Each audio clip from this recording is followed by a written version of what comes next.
kuba wafata urugamba rwo guharanira icyiza no kurwanya ikibi no kurwanya akarengane, wowe witabiriye wa muhamagaro w'Imana ukajya kurengera abanyantege nke nk'uko twatanze urugero kugira ngo dusubize iki kibazo. Ijaba ala hada sual, ni gute twaba izi ndangagaciro zatubwira umuturage ubereye igihugu ndetse umuturage uharanira icyiza. نضرب بعض الأمثلة لهذه القيم في العجالة. مثلا الوحدة ونبذ الفرقة، وهذا من أهم مبادئ الإسلام وقيم الإسلامية. twafata urugero ni gute izi ndangagaciro za tuvana noneho ngo turashaka muri gute zajya mu buzima bwacu bwa buri munsi, zikaba gusa kubyumva mu rwego rw'idini, ahubwo noneho zikaduherekeza mu buzima bwacu bwa buri munsi, aha handi tubana nazo uburyo zitugaragara. Abana bari gukorerwa akarengane, igihe mubona bimeze gutyo, ngo abandi bari gusaba Imana bavuga ngo Mana Nyagasani dutabare, tuvane muri iki gihugu cy'abagizi ba nabi, kandi duha abaturengera baturenganure. Urumva bari abanyantege nke baba bari gusaba Imana ngo ibohereze ababarengera babatabare. Ubwo rero kuba wafata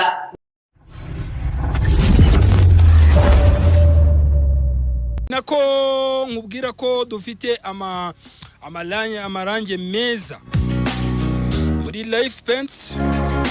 Dufitemo amarange meza cyane, amarange ushobora gutera ku nzu ikamera neza, ntabyo kuzana ngo hirya no hino ngo byagize gute. Ni muri Life Paint tukufitiye amarange rero meza kandi y'ubwoko bwose bugiye butandukanye. Duhamagare niba ushaka kurangura cyangwa kugura kuri 078 67 23 053. Nuko nguko bimeze. Tumaje gushimira Imana yo ku bw'ingabire zayo byiza nk'ibi ngibi bigerwaho, dusabira amahoro intumwa y'Imana Muhammad sallallahu alayhi wa sallam, we nabiwe n'abamukurikira bazamukurikira kugeza ku munsi w'imperuka. Nyakubahwa ambasaderi w'igihugu cya Maroc mu Rwanda, nyakubahwa umunyamabanga mukuru w'umuryango Fondation Mohamed VI des Ulémas Africains, hamwe na delegation bari kumwe, banyakubahwa senateri, banyakubahwa abadepite turi kumwe hano mu nteko ishinga amategeko y'u Rwanda, kubahwa muvunyi mukuru wungirije, banyakubahwa baturutse mu nzego z'umutekano, bayobozi mu nzego z'umuryango w'abayisilamu mu Rwanda, inshuti bavandimwe, abayobozi b'amadini n'amatorero turi kumwe hano muri iki cyumba kuri uyu munsi, batumirwa bahire banyamuryango ba Fondation Mohamed VI des Ulémas Africains. خير ما نبتدئ به كلمتنا السلام عليكم ورحمة الله وبركاته. tubanje kubifuriza amahoro y'Imana, impuhwe zayo n'imigisha byayo, dusaba ko mwese muri iki cyumba byabahundagaraho aho muri hose. Nagira ngo nyuma yo kubaramutsa muri iyo ndamutso mbonereho kubifuriza ikaze muri iyi inama cyangwa se iki kiganiro cyangwa ibiganiro byinshi biri bugezweho uyu munsi turi bugezweho. Bifurije ikaze rero, nabifuriza kugubwa neza ndetse no kuza gukurikira ibi biganiro, tukaza no kugira umwanya wo kungurana ibitekerezo. Nagira ngo kandi mbashimire ku mwanya wanyu mwafashe mukaza kwitabira ubu butumire. سعادة سفير المملكة المغربية، سعادة أمين عام مؤسسة محمد السادس للعلماء الأفارقة والوفد المرافق، أعضاء في البرلمان الرواندي، أحييكم بتحية الإسلام، السلام عليكم ورحمة الله وبركاته. nagira ngo rero nyuma yo kubifuriza amahoro y'Imana n'imigisha byayo, babwire ko iyi nama yateguwe ku bufatanye hagati y'umuryango w'abayisilamu mu Rwanda na Fondation y'Umwami wa Gatandatu, Umwami wa Morocco, ukaba ari umuryango ufitanye ubufatanye na Rwanda Muslim Community kuva mu mwaka w'2017. Tukaba tubushimira cyane kubera ubufatanye buri hagati y'impande zombi mu bikorwa bitandukanye. Iyi nama rero uko twayibonye ifite insanganyamatsiko igira iti Moral Values in Islam and their Impact on Social Peace in Africa. Bisobanuye indangagaciro z'idini ya Islamu ndetse n'uruhare rwazo mu kwimakaza amahoro muri Afrika. Iyi nsanganyamatsiko ikaba igamije kugaragaza uburyo izi ndangagaciro za Islamu zirenga kuba imyemerere n'idini, ahubwo zikaba ubuzima bw'imibereho ya buri munsi iranga abantu, kandi zikagira uruhare mu kubaka umuturage mwiza urangwa n'ubumuntu, utunganye ndetse ubereye igihugu cye. Tuributsa ko idini ya Islamu yinjiye mu Rwanda mu mpera z'ikinyejana cya 19, izanywe bwa mbere n'abacuruzi b'Abarabu ndetse n'Abahinde baturutse mu bihugu byo mu karere cyane cyane nka Tanzania na Kenya. Abo ngabo bageze mu Rwanda barabacuruzi, ariko bagize abakozi b'Abanyarwanda, barabakoresha babaha akazi mu mirimo y'ubucuruzi. Ariko abayisilamu ba mbere b'Abanyarwanda binjiye idini kubera indangagaciro babonye kuri abo bayisilamu bari abacuruzi. Ahangaha biratwereka n'uruhare rw'iyi nsanganyamatsiko yacu uyu munsi, kwera imbuto nziza no kuba intangarugero ukabana n'abandi neza. Icyo ni ikintu gikomeye cyane, ndetse no kubavuga butumwa, burya iryo ni ryo vuga butumwa rya mbere ricecetse ritavuga ariko kandi rifite impinduka cyangwa impact ikomeye cyane. نفيد سعادة الحضور علما بأن أول المسلمين في رواندا دخلوا عبر التجار الذين قدموا إلى هذه البلاد من الدول المجاورة وخاصة من تنزانيا وكينيا. فهؤلاء هم الذين أدخلوا الإسلام في هذه البلاد، واقتنع الروانديون بأخلاقهم والقيم التي كانوا يتميزون بها. وهذا يصب مباشرة في أهمية موضوعنا اليوم في جوانب كثيرة وفي الدعوة إلى الله، وأن القيم والأخلاق دعوة صامتة ولكنها مؤثرة أكثر من القول. Ibi rero biratwereka yuko indangagaciro za mbere فهؤلاء الروانيون الذين دخلوا في الإسلام أولا كانوا موظفين لدى هؤلاء التجار، فاقتنعوا بالقيم والأخلاق التي تحلى بها هؤلاء التجار ودخلوا في الإسلام. ومن هنا بدأ الدين الإسلامي يتغلغل في الأسرة الرواندية إلى حد يومنا هذا. Ikiro nicyo cyatumye abayisilamu ba mbere binjira idini, kuko bakoranye n'abari abacuruzi ariko bababonaho indangagaciro, babereye imbuto nziza, baba abantu beza, bituma banyurwa binjira idini ya Islam. Uko niko idini ya Islam yageze mu Rwanda. Ntabwo yinjiye mu Rwanda binyuze mu bavuga butumwa baje wenda bafite intego yo kuvuga ubutumwa, ahubwo baje ari abantu b'abacuruzi, ariko kubera ko bari abantu beza, abakozi babo batangira kuba abayisilamu.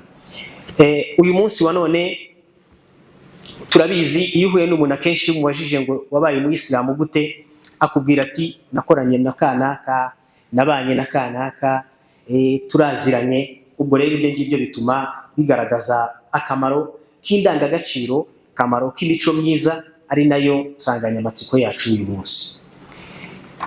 Icyo umuntu yakwibaza rero ni ukubera iki indangagaciro za Isilamu zitamenyekanye cyane mu Rwanda, abantu bamenye Isilamu bayimenye cyane kuva mbere.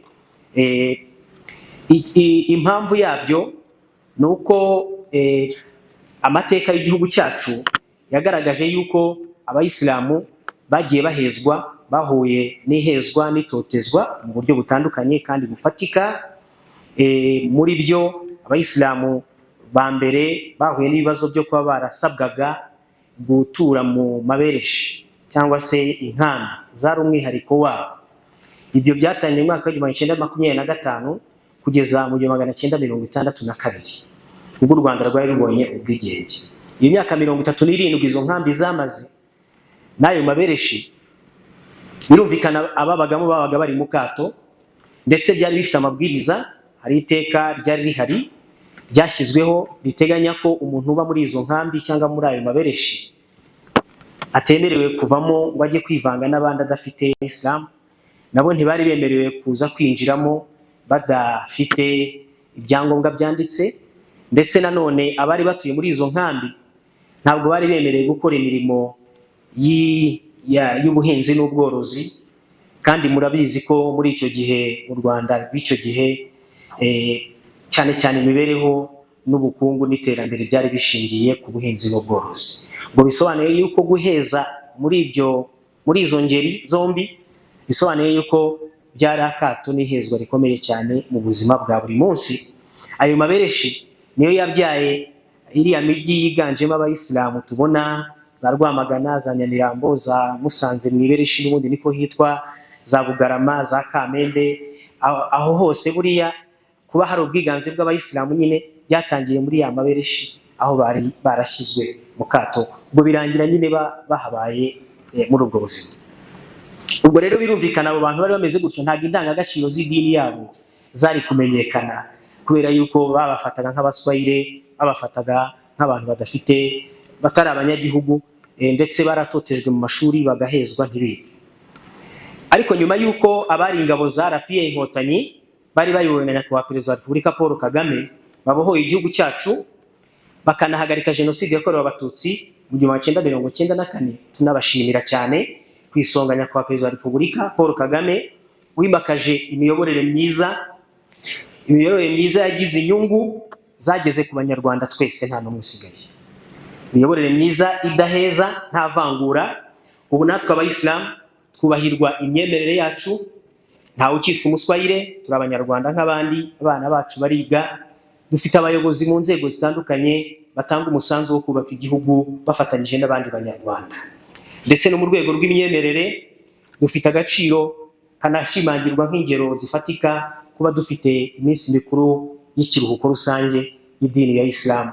Ubwo ni ibigaragaza yuko buri muturage wese mu gihugu cyacu yisanzuye kandi afite ubwisanzure. Ayuha al-hudur al-kiram, قد يتساءل المتسائل لماذا لم تنتشر هذه القيم الإسلامية في المسلمين الأوائل؟ لماذا لم تعرف هذه القيم في الروانديين قبل في أول دخول الإسلام؟ لأن الإسلام أو المسلمين الأوائل كانوا معزولين عن بقية الشعب، كانوا مضطهدين وكانوا مهمشين، وكان هذا التهميش ممنهجا ومقننا، بل كانت هناك يعني صدرت بعض القوانين التي أفرضت على المسلمين أن يقيموا في المعسكرات المعزولة عن بقية الشعب، وكانت هناك قوانين تمنع غيرهم من الدخول إلى هذه المعسكرات إلا بتصريح مكتوب، وطبعا من الحكومات الاستعمارية، ولأنها كانت حكومات أيضا مصرية وحريصة على تضييق على المسلمين.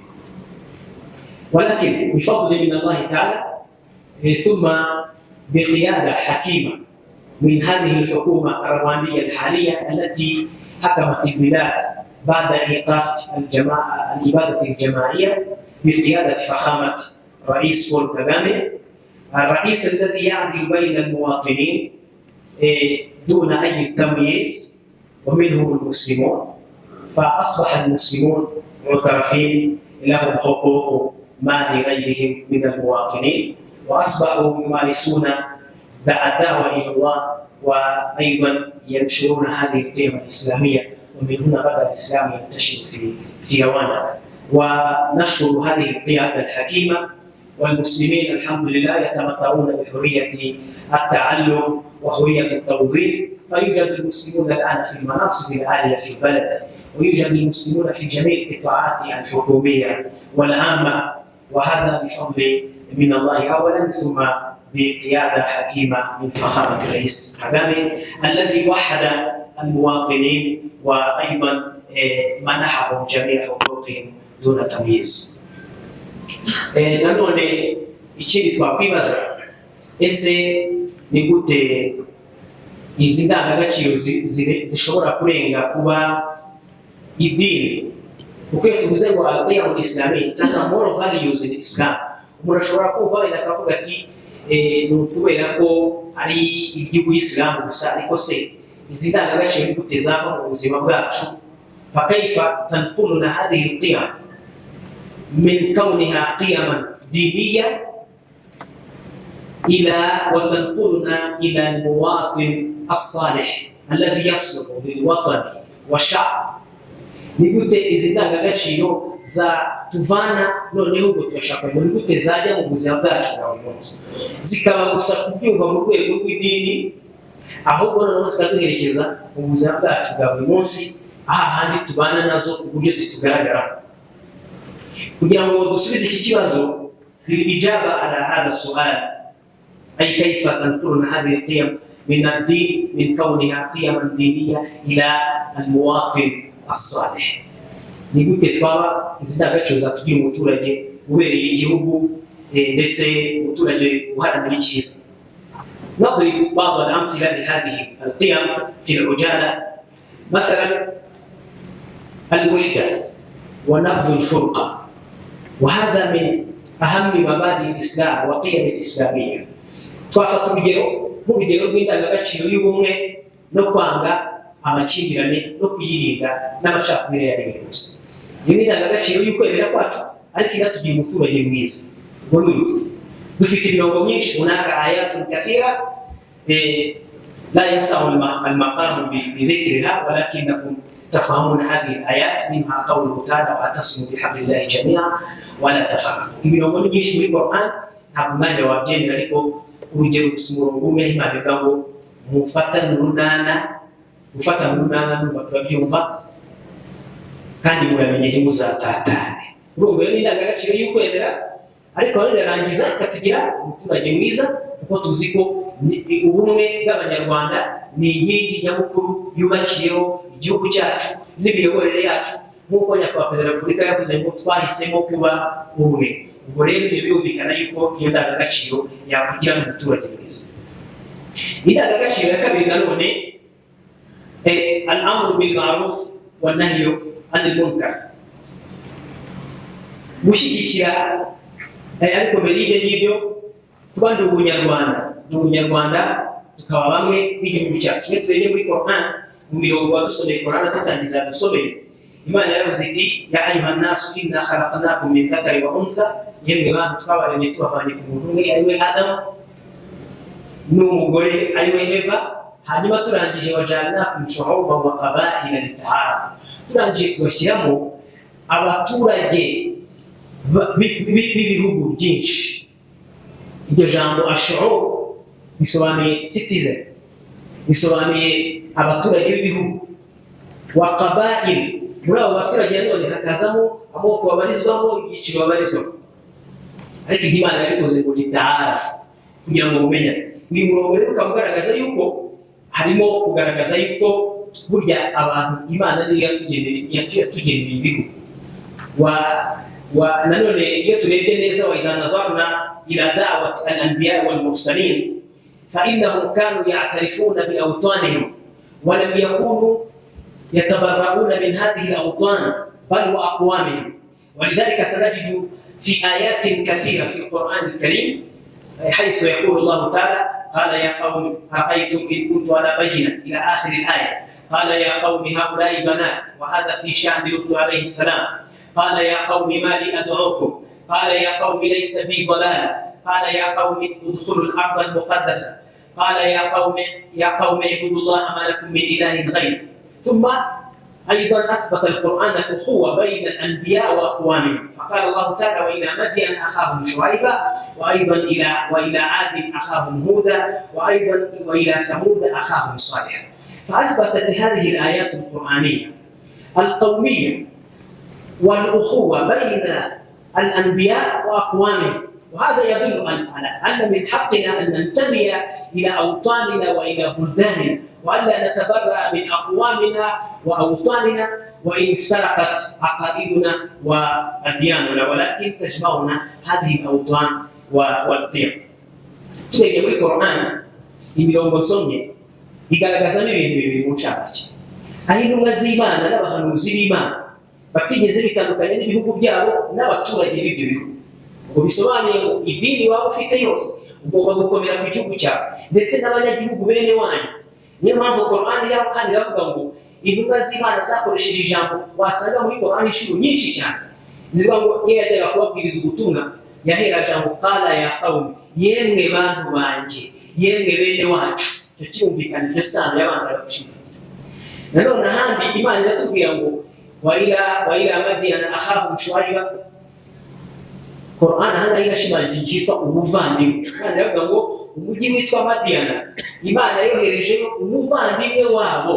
Urumva yuko Imana irashimangira ubuvandimwe hagati y'intumwa n'umuhanuzi na ba bene wabo yoherejweho. Aha rero bikaba bitubwira ngo kuba uri mu idini ntabwo bivuga ngo witandukanye n'igihugu cyawe cyangwa se n'abanyagihugu ndetse n'indangagaciro zanyu, keretse wenda zinyuranyije n'ukwemera, ariko indangagaciro nziza zose tugomba kuzishyigikira. Waidan hunaka mabda ushura, kujya inama, ndetse waindana sura fil Qur'an ismi shura. Iyo chapter muri Qur'an yitwa kujya inama chapter 42. Ngo bisobanuye ko iravugamo agaciro ko kujya inama. Imana irabigaragaza, urumva no kuba chapter ubwayo yitwa gutyo. Aidan hunaka alwafa'u bil ahd, kuzuza isezerano. Iyi ni indangagaciro ngo kugaragaza ngo ni gute umuntu yaba umuturage mwiza bimuvanye kuba mu idini gusa, ariko za ndangagaciro zindi zikamugira umuturage mwiza. Indana aidan ashura wa indana aidan alwafa'u bil ahd, fala budda an yakuna almuslimu wafiyan bil ahd wala yakhlufu wa'da. Kuzuza isezerano ni ikintu gikomeye mu Islam. Urumva biri kurenga ukwemera bikakujyana mu mibanire n'imikoranire yawe n'abantu. Murabizi muri Qur'an aya nyinshi kuri zo Imana itwa awfu bil ahdi inna al ahda kana mas'ula, wal ayatu fi hadha al bab kathiratun la yasawi al maqam bi dhikriha. Aidan aidan min al qiyam al islamiyya aidan ashukru wal i'tiraf bil fadila, gushima no gushimira kugiriye neza. يريد أن يكون يقودان إلى المواطنة الصالحة، المواطن الذي يقدم ويشكر الفضيل ويعترف به. وهذا من القيم الإسلامية أيضا التي تنقلنا من كونها دينية إلى المواطنة الصالحة. يبتميز هو إيمان صلى الله عليه وسلم يقول من لا يشكر الناس لا يشكر الله. وذا الشمير أبانو يا شمير إيمان هذا وذا الشمير أبانو وأنا لو مزيب كانوا بشمير إيمان. Nalo ni ndugu jamaa wangu muzabagirira neza, man sana ilaykum ma'rufan ila akhir alhadith fakafihu, muzabagirira neza muzamwiture, nimutabona fa illam tukafihu fad'u lahu hatta taraw annakum qad kafatu. Nimutabona icyo mumwitura muzaje mumusabira cyane, mumusabira imigisha ku Mana kuburyo muzumva ko mwamwitura.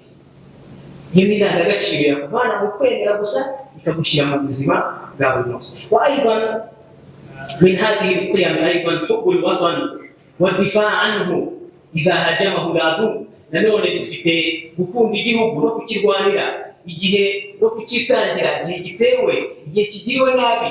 Ibyo ni inshingano y'ukwemera kwawe bikakujyana n'umunyagihugu mwiza n'umuturage mwiza. وعندنا كثيرا من الآيات القرآنية وما لنا ألا نقاتل في سبيل الله وقد أخرجنا من ديارنا وأبنائنا. ومعنى الديار أيضا تفسر بمعنى البلد والوطن، لأن الديار جمع الدار، والديار هي التي تكون الأوطان. ونكتب ونفتمر بالقرآن أيما نفقه من يوميش كان نفقه أبان أبين ربنا نفقه نقول تتاروانا turwanira igihugu cyacu kandi twatewe tuduteshejwe abacu n'ibyacu. Birumvikana yuko kurwanira igihugu ni ngombwa cyane, bigaragazamo gukunda igihugu. Nanone aidan الإمام صلى الله عليه وسلم ومن الأدلة على حب الوطن لما أخرج النبي صلى الله عليه وسلم لما كان يغادر مكة التفت وقال إنك لخير البلاد وأحبها إلي ولولا أن قومي أخرجوني منك ما تركت. وهذا يدل على حب النبي صلى الله عليه وسلم لبلده ووطنه وهو مكة المكرمة حرسها الله.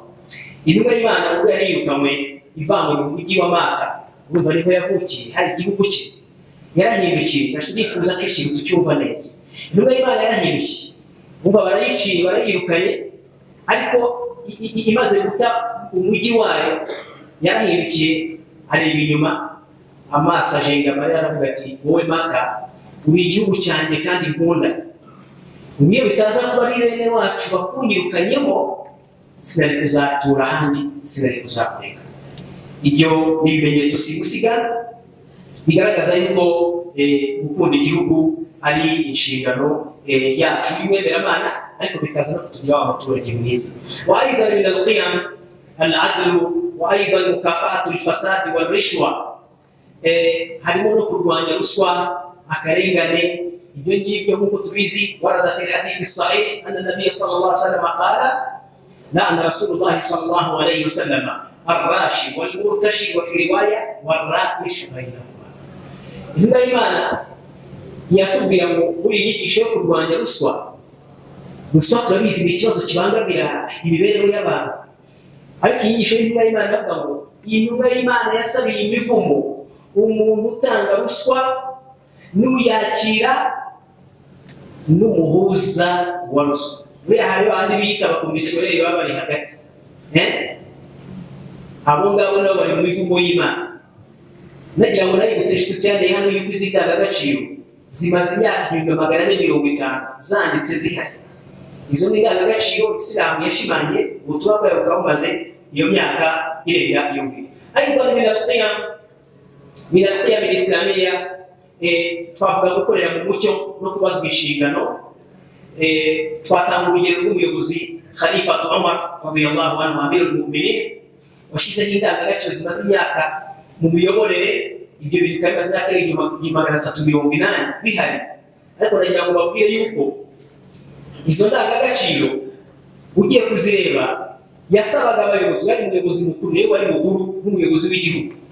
Umar ibn al-Khattab radiyallahu anhu yasabaga abayobozi kwerekana no kumenyekanisha imitungo yabo mu gihe bagiye kujya mu nshingano yabahaye. Turi kumwe n'urwego umuyobozi wungirije, urwego rw'umuvunyi n'abandi n'izindi nzego. Iyo ni indangagaciro imaze igihe cyane muri Islam. Nanone mu byo Umar yashyizeho, yashyiragaho abantu b'ingenza bashinzwe gukurikirana imyifatire n'imigenzereze y'abayobozi, ndetse murabizi hari amakuru yakugeragaho akayakurikirana agafata n'ibyemezo. فهذا من قيادة عمر أنه كان يتابع المسؤولين وولاة الأمور. أيضا من القيم الإسلامية أنه كان يحلفهم، يرغز لك نبرهزا yuko batazurira amafarasi ahenze, ngo bivuga ngo kwirinda kwa abusinga public funds, mbese kwirinda gukoresha nabi icyo bishaka kuvuga ahangaha. Ngo ni kuvuga ngo kwirinda gukoresha nabi umutungo wa rubanda ukacungwa neza, ndetse akanabakurikirana akanabafatira ibyemezo. Ibyo ngibyo byose ni ukuvuga yuko ibyo byabaga ari ibimenyetso. Ikindi nanone hari n'abo yafatiriye imitungo, yabonye yuko bahise bakira vuba mu buryo budasobanutse, arayibambura aravuga ati nabonye yuko ushobora kuba hari ahandi bayavaye. Ikindi hari ukwanga ikibi no kurwanya akarengane. Iyi nayo indangagaciro ikomeye mu idini y'Uwisilamu, aho Imana ivuga iti hadha fihi annahyu anil munkar bal wa muwajahatu al-munkar. هذه من أهم القيم في الإسلام، حيث قال الله تعالى والدفاع عن المستضعفين، حيث قال الله تعالى وما لكم ألا تقاتلون في سبيل الله والمستضعفين من الرجال والنساء والولدان الذين يقولون ربنا أخرجنا من هذه القرية الظالم أهلها واجعل لنا من لدنك وليا واجعل لنا من لدنك نصيرا. Wibongo muri Qur'an uboneka muri chapter 4:75 umurongo wa 25 byumvikanemo indangagaciro yo kwanga ikibi no kwanga akarengane, ndetse byaba no gutangaza urugamba rwo kujya kurwanya ikibi no kurwanya akarengane no kurengera no guprotecting abanyantege nkeya. Ahangaha naho dushimira ingabo zari zarateye inkotanyi yuko urugamba zarwanye rwo guhagarika jenoside ni ukurengera abanyantege nke, ni kurwanya ikibi no kurwanya akarengane no guhagarika jenoside. Urwo ni urugamba rwemewe no mu idini ya Islam. Imana iravuga ngo ese ni kuki mudahaguruka ngo mujye ku rugamba rwo kurengera abanyantege nke b'abagabo nyine bari kugirirwa nabi, abagore, abana bari gukorerwa akarengane. Igihe mubona bimeze gutyo, abandi bari gusaba Imana bavuga ngo Mana Nyagasani dutabare utuvane muri iki gihugu cy'abagizi ba nabi kandi uduha abaturengera baturenganure. Urumva bari abanyantege nke baba bari gusaba Imana ngo ibohereze ababarengera babatabare. Ubwo rero kuba wafata urugamba rwo guharanira icyiza no kurwanya ikibi no kurwanya akarengane, wowe witabiriye wa muhamagaro w'Imana ukajya kurengera abanyantege nke, nk'uko twatanze urugero guhagarika jenoside, urugamba rw'agaciro rwarwanywe n'abari ngabo za Inkotanyi bari bayoboye kuba Perezida wa Repubulika Paul Kagame, dushimira cyane. Ibi biratwereka yuko rero ni indangagaciro y'ukwemera ariko iza mu buzima bwa buri munsi. Nanone dufite intumwa y'Imana mu nyigisho yayo yavuze ngo urugamba rwiza imbere y'Imana ni ukubwiza ukuri umutegetsi cyangwa umuyobozi urenganya, ukamubwira ngo uri kurenganya, uri kugira nabi. Ibyo ngibyo ni ubutwari, indangagaciro dufite mu idini y'Isilamu.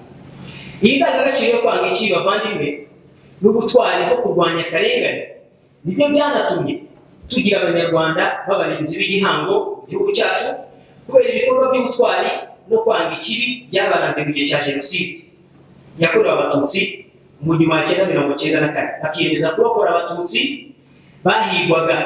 Muri rusange mu Banyarwanda bafite ibyiciro وانطلاقا من هذه القيم والتي من أهمها الدفاع عن المستضعفين وأيضا الدفاع عن الأرامل والأيتام والنساء والمستضعفين. أيضا يدخل في هذا الباب معركة إيقاف الإبادة الجماعية التي خاضها بقيادة فخامة الرئيس كاغامي الذي كان قائدا للمعركة لإيقاف الإبادة الجماعية، لأن إيقاف الإبادة الجماعية يدخل يعني جريمة الإبادة الجماعية مواجهته. وأيضا هذا يدخل في قوله تعالى وما لكم لا تقاتلون في سبيل الله والمستضعفين كما أسلفنا في ذكر هذه الآية. وهذا هو الذي اقتنى بها المسلمون وقت إبادة الجماعية، وقرروا بل وأقدموا على ما يمكن ما نسميها بالمغامرة في ذلك الوقت. Ibyo byatumye hari Abayisilamu nanone twavuze Abanyarwanda muri rusange babaye abarinzi b'igihango, bagize ubwo butwari bwo kwanga ikibi no kurwanya jenoside mu bushobozi byashobokaga bari bafite. Birumvikana nta bitangaza, ariko bwari ubwitange bukomeye cyane.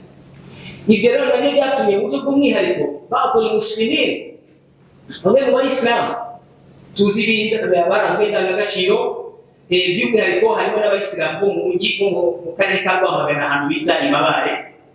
هؤلاء المسلمون في منطقة اسمها مبارك اجتمعوا وتجمعوا في المسجد رجالا ونساء وقت الإبادة الجماعية، وقرروا أن يدافعوا عن المستضعفين والمستهدفين من التوتسي، بل وأدخلوهم في مسجد وحموهم ودافعوا عنهم وواجهوا الميليشيات، وهم كانوا لهم أسلحة تقليدية وهؤلاء الميليشيات لهم أسلحة نارية متقدمة، وأخاضوا هذه المعركة، وهذا يعني بقناعتهم بمثل هذه القيم الإسلامية.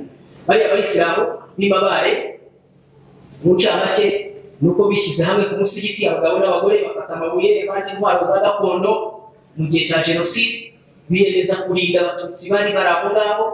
Abagabo n'abagore bafata amabuye barwana n'interahamwe. Interahamwe zibanza kuza awala jaa al-milishiyat wa qalat lahum nuridukum an tatamayazu, yani liyabtaida al-hutu an al-tutsi. Al-hutu لا شأن معه، لكن يريد التوتسي لكي نقتلهم. فقال لهم المسلمون لا، نحن شعب واحد، نحن لا نعرف القبيلة ولا العصبية. إننا هم نزار ما نزار بنا مميز ما بس يعمل أبغى تقولي مجوكاني لا بتوتسي مواسية تويتش. هاي وين إمام ويتكو بجبر بنا هذا بقيادة إمام اسمه بجاب راشد، وهو قد استلم من الدولة الإسلام يعني الاختلاف. barababwira ngo ntabwo twebwe twitandukanya, twebwe nta Mututsi tuzi nta n'Umuhutu tuzi, twe turi Abanyarwanda. Byo kwitandukanya ni mutwice twese turarwana namwe dute twese, ariko ntabwo dushobora kwitandukanya n'abantu tubatera. Bari bayobowe na Imam Bagabo Rashid, yamubura muzi benshi, ndetse yanahawe n'umudari wishimye nk'umurinzi w'igihango yahawe n'igihugu. ubwo rero habaye intambara urugero interahamwe bazinesha kubera ubushake bari bafite, ariko kubera inkunga yavuye kwa burugumesi witwa Semanza, uwo nguwo rero ngo yohereje nyine izindi ngabo n'intwaro zo kuza, baraza barabangura barabica benshi, harokokamo bakeya cyane, ariko hari n'abayisilamu baguyemo aho ngaho batari n'abatutsi bahigwaga, ariko bari bari kurwana kuri abo batutsi. Iyo rero ni ukugaragaza urugero rw'uburyo indangagaciro ivamo kwemera ko bumvise urugamba rwo kwanga ikibi no kukirwanya bibaye ngombwa, ikaza ikajya mu mibereho ya buri munsi. Icyo cyo cyatumye izo ndangagaciro nk'izo ngizo arizo zituma abantu biyemeza, kandi byari mu by'ukuri nko kwiyegura, kuko urumva byari kwitanga birenze urugero. Niyo mpamvu hari abaguyemo kuko nyine byari kwitanga, ariko ubwo baravuze bati nyine niko tubyemera, niko bigomba kugenda nta kundi. Ubu ni ubutwari bukomeye cyane. Hanyuma ikindi, أيضا هناك قبل الختام أيضا عندنا من القيم أيضا المحافظة على أمن الوطن. nanone mu ndangagaciro dufite kubungabunga umutekano w'igihugu cyawe, nayo وهذه من القيم الإسلامية لأن للأمن أهمية كبيرة في الإسلام. بل قال الله تعالى حكاية عن إبراهيم أنه بدأ في دعائه بالدعوة بالأمن على مكة قبل أن يدعو لها بالثمرات والبركات، وهذا يدل على أهمية الأمن أيضا. indangagaciro yo guharanira no kubungabunga umutekano w'igihugu cyawe no kumva ko nawe kureba tuyifite nayo mu kwemera kwacu, bigaragaza agaciro k'umutekano. Ko twafata urugero rumwe gusa, imirongo ni myinshi. Intumwa y'Imana Aburahamu yasabye Imana, asaba ibintu bibiri: وإذ قال إبراهيم رب اجعل هذا بلدا آمنا وارزق أهله من الثمرات، فبدأ بالأمن قبل الثمرات. لماذا؟ Aburahamu yasabye Imana ayisaba ibintu bibiri, asabira igihugu cye nk'umujyi wa Maka, abanza gusaba umutekano. Imana nyagasani, igihugu cyanjye giha umutekano, nurangiza abagituye ubaha amafunguro n'ubukire n'ubutunzi. Urumva yabanjije umutekano. Kubera iki? Kuko umutekano niwo wubakiyeho ibyo byose. أيضا من القيم أيضا حب العمل gukunda umurimo. Kera ndetse dufite ingiro ku ntumwa z'Imana, nk'urugero intumwa y'Imana Dawidi yari umucuzi w'ibikoresho by'urugamba, wamugereranya n'inganda z'iki gihe za drone na za misile n'ibindi. Yakoraga ingabo, kumva ingabo nizo zari zigezweho icyo gihe cya kera. Muri intumwa y'Imana Dawudi ko Qur'an igaragaza, Nuhu alayhi salam kana najjaran, Nuhu yari umubaji. Urugero dufite muri Qur'an. Intumwa y'Imana Ibrahimu alayhi salam, wa amma Ibrahim faqad kana banna'an wa ta'lamuna annahu huwa alladhi bana al-Ka'ba wa ibnuhu Isma'il alayhi assalam. Wa idh yarfa'u Ibrahimu al-qawa'ida min al-bayt wa Isma'il ربنا تقبل منا انك انت السميع العليم. فنون اسلام مشيشكل ايضا من القيم، ايضا القيم على الشركات والشراكات بين الاسهم. ايضا بنبدا نولد في تفيش همه هرمو القيم. ايضا من القيم ايضا المحافظه على البيئه وحب النظافه. dufite indangagaciro nanone yo kurinda ibidukikije ndetse no gukunda isuku ndetse no kwitabira umuganda no gutera ibiti bigamije gutuma abantu bagira imibereho myiza. هذا ورد في الحديث ما من مسلم أي غرس الأشجار والمحافظة على البيئة والنظافة، وهذا ورد فضلها كثير في الأحاديث النبوية الشريفة. بوليس حديث توقعوا بالمساء تقول مسوزو إنه ما نزل هو إماطة الأذى عن الطريق. نيجي تقول من مجانا بنطلع من مجانا نسوق نقول تربيتي بتواتي بوزيا بيزا نقول عن مجانا. إنه ما نقول يشوزا يزوجنا كذي بين مجانا لنا بيوم بيتانينا. yaravuze ngo kuvanaho ikintu kibangamiye abantu mu nzira, ibuye, umwanda, ikintu icyo ari cyo cyose, y'amashashi batubwira byose, kiya kintu kugikura mu nzira, buriya ngo ni ituro uba utanze uzahemberwa imbere y'Imana. Ni ituro uba utanze, hadihi sadaqa inda Allah. Wa aidan intumwa y'Imana iti iyakum, intumwa y'Imana iti muzirinde ahantu hatatu, ibintu bitatu bibakururira الملاعن الثلاث اتقوا الملاعن الثلاثة mwirinde ibintu bitatu bizabakururira ibivumo. Mwumviye ibivumo rero yikurura n'iki? Kujugunya imyanda mu mazi, kujugunya imyanda mu mazi bigukururira umuvumo w'Imana. Icya kabiri, kwanduza inzira y'abantu, aho abantu banyura, nkajugunya ibibangamiye abantu. Wathalith, intumwa y'Imana iti no kujugunya imyanda mu gicucu abantu bugamamo izuba. Kuba dufite mu mazi, mu nzira no mu gicucu abantu bugamamo izuba. Aho ni ahantu h'inyungu rusange. Iyo uhanduje ubangamiye abantu, ubwo bigukururira ibivumo y'Imana. Nanone intumwa y'Imana muri hadith fi ghars al-ashjar, intumwa y'Imana ma min muslim yaghrisu shajaratan, intumwa y'Imana bavuga ngo umuntu uzatera igiti, uteye igiti kikaribwaho n'inyoni cyangwa kikaribwaho n'itungo cyangwa kikaribwaho n'umuntu. Ubwo murumva ibiti, nta giti kitaribwaho n'inyoni. Hanyuma igiti ikitaribwaho n'inyoni ni igitunga amatungo yandi asanzwe. Hanyuma hakaba n'ibiti by'imbuto natwe abantu turya. Intumwa y'Imana ngo umuntu uzatera igiti kikagirira akamaro ibyo biremwa byose tumaze kuvuga. Intumwa y'Imana ivuga ngo ibyo bizaba ari ituro azaba atanze, azagororerwa imbere y'Imana. Tutavanye utari hano tugana ku musozo fil khitam. Bajya kuba batari hano kuko twabyumvise, izi ni ingero nkeya cyane mu ndangagaciro nyinshi za Islamu, ariko nk'uko tubibonye zirenga kuba ari idini. Kama aina hadhihi qiyam yani tanquluna min kauniha qiyaman diniya au fi al-aqida wa fi aqidatina, bal tanquluna ila al-muwatinina الصالحين الذين يصلحون لأوطانهم وشعوبهم.